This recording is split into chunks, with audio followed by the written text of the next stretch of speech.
Saudaraku, penting sekali kiranya kita mencermati ucapan Ala bin Ziyad al-Ghadawi.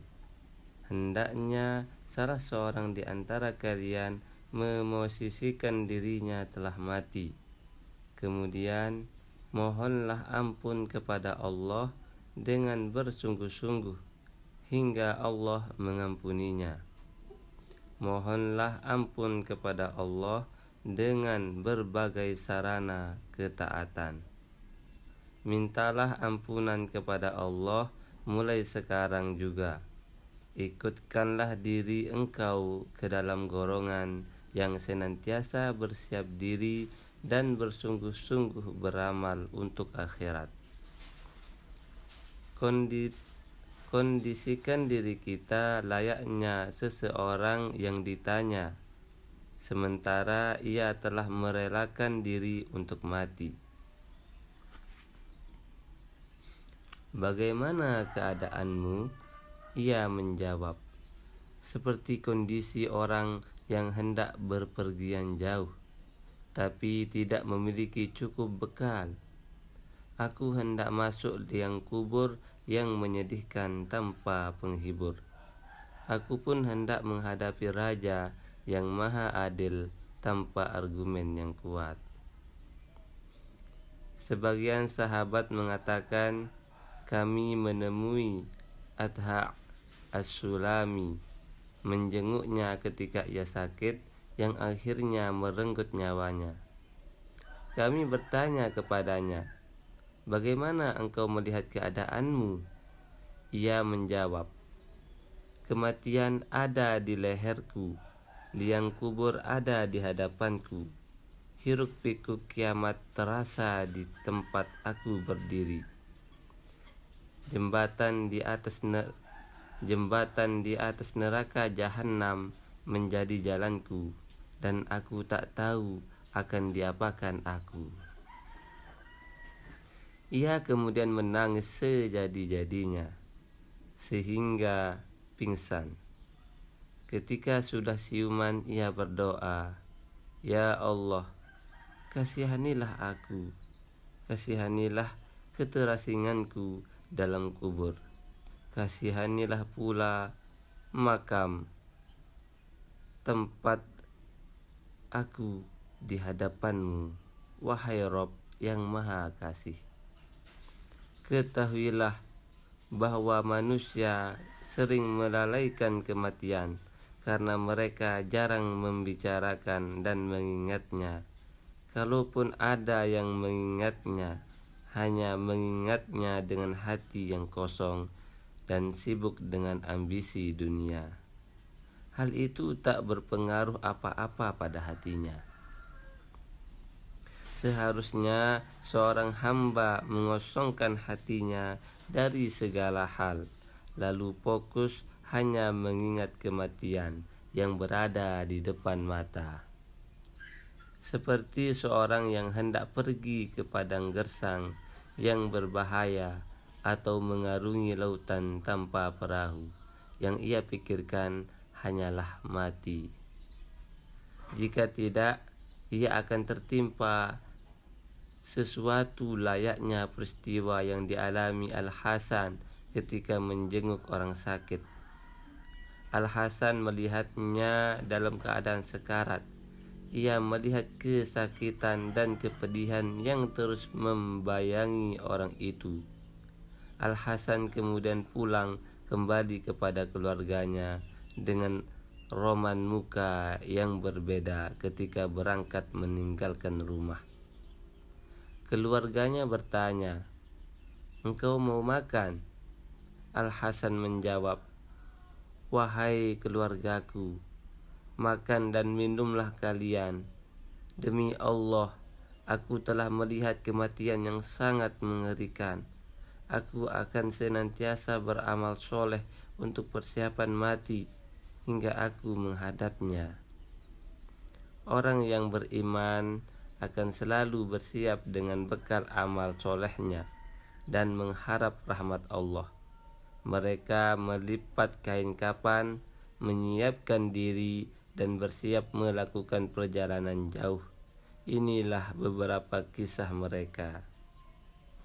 Ketika Zainab binti Jahsy dihampiri kematian, ia berkata, "Aku telah mempersiapkan kain kafanku.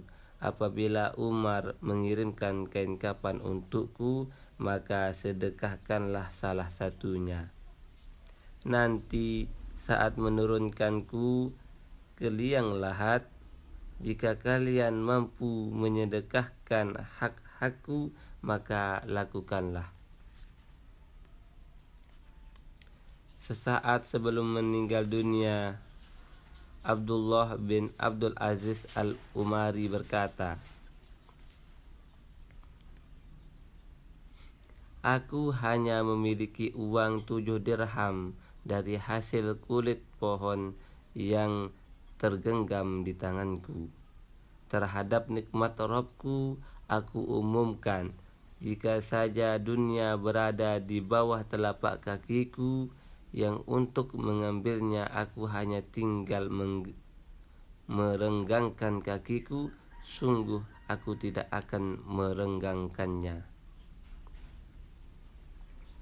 Al-Mughirah bin Habib berkata, "Kami menemui Malik bin Dinar ketika ia sakit. Ia begitu merelakan diri untuk mati. Ia mendongakkan kepala ke atas langit kemudian berkata, 'Ya Allah, sungguh Engkau tahu bahwa aku tidak suka menetap lama-lama di dunia untuk merasakan kelezatan makanan dan kehangatan istri.' Semoga Allah memberi belas kasih kepada kita semua. Antara kita dan mereka terpampang jarak yang amat jauh. Bagi mereka, cinta terhadap dunia adalah hasrat membara untuk beribadah dan patuh kepada Allah. Adapun sekarang, mengapa banyak orang yang lebih senang berlama-lama hidup di dunia?"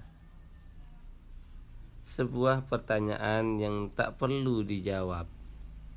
Cukuplah keadaan dan realita yang menjadi saksi bahwa dunia telah menimbulkan petaka bagi orang yang lalai dan memesona setiap orang. Ia menghentikan langkahnya menuju akhirat dan singgah di pintu dunia. Ketika harta, wanita, dan kekuasaan menjamunya, ia sangat berharap ingin terus di dalamnya untuk selama-lamanya. Diceritakan bahwa Muhammad bin Al-Munkadir menangis sejadi-jadinya saat hendak meninggal dunia. Ia pun bertanya, "Apakah yang membuatmu menangis?" Ia mengangkat pandangannya ke langit dan berkata, "Ya Allah, sungguh Engkau telah menurunkan kepadaku perintah dan larangan, namun aku justru membangkang. Jika Engkau mengampuniku, maka Engkau telah memberi anugerah yang besar kepadaku, dan jika Engkau mengazabku, maka Engkau tidak menzalimi aku."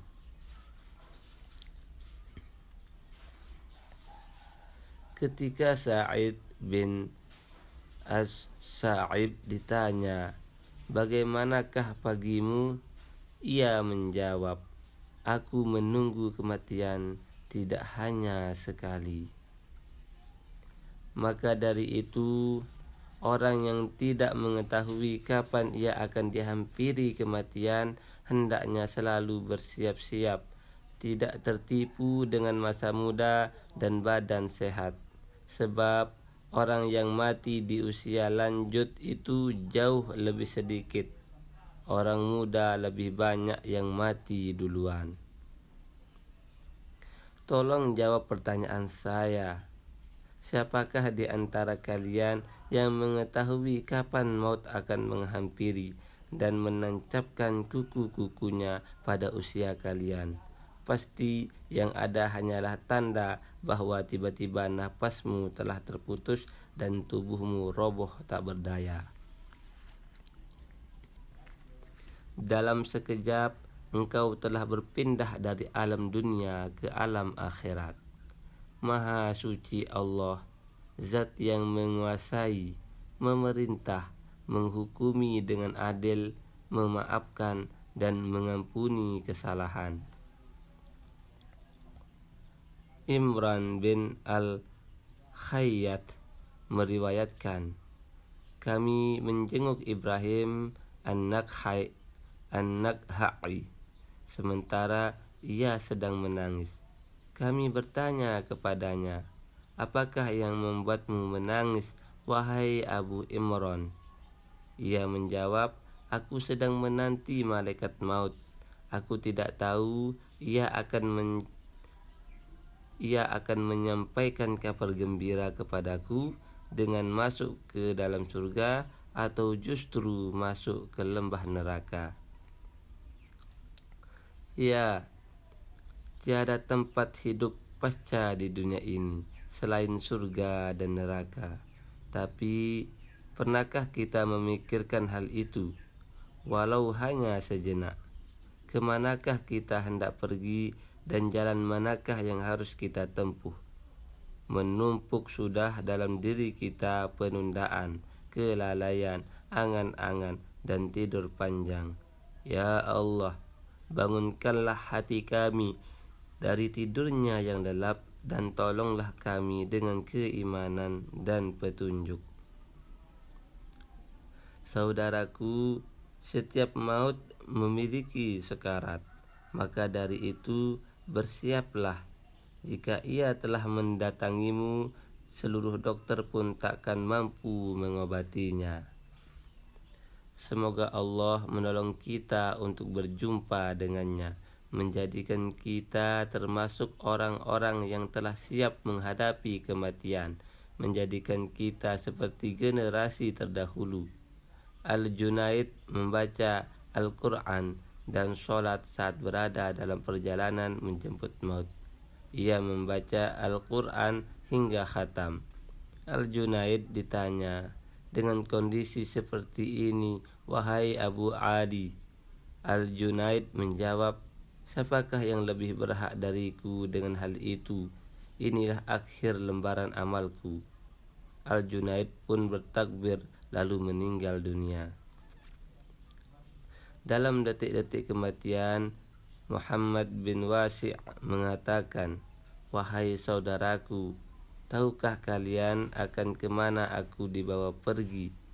Aku akan dibawa pergi demi Allah yang tiada ilah yang berhak diibadahi selain Allah, ke neraka kecuali bila Dia mengampuni dosa-dosaku. Saudaraku, keluargamu memanggil-manggil, tapi kau tidak mendengarnya. Saat dadamu riuh bergemuruh, tatkala mereka telah membolak-balikkan tubuhmu di atas ambang ranjang, namun kau tidak merasa. Mereka telah membekalimu dengan minyak wangi, orang-orang yang telah binasa. Duhai rambutku, bagaimana keadaanmu saat kau dimandikan dengan kapur barus dan daun bidara? Duhai rambutku, bagaimana keadaanmu saat kau menanti kuburan digali dan gelapnya kuburan?